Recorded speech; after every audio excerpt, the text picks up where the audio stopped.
Ready to race number 1 here sa Dalang Clubs Leisure Park na Cavite. Away they go. Bahala na from the outside. Black Parade and moving up. Galing Supercharged Master Kai Dynamic Club. Bahala na by Anek, followed by Galing in second. Black Parade racing on the outside by the Rally Supercharged and Dynamic Club.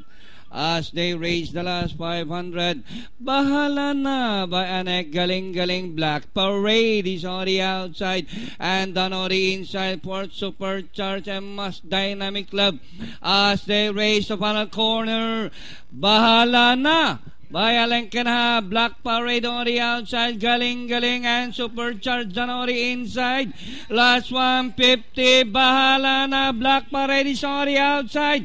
Bahala na, Black Parade moves up to take the lead. It's now Black Parade followed by bahala na. And finally, Black Parade, the icebreaker. Bahala na, Dynamic Club, Supercharged, galing. Bon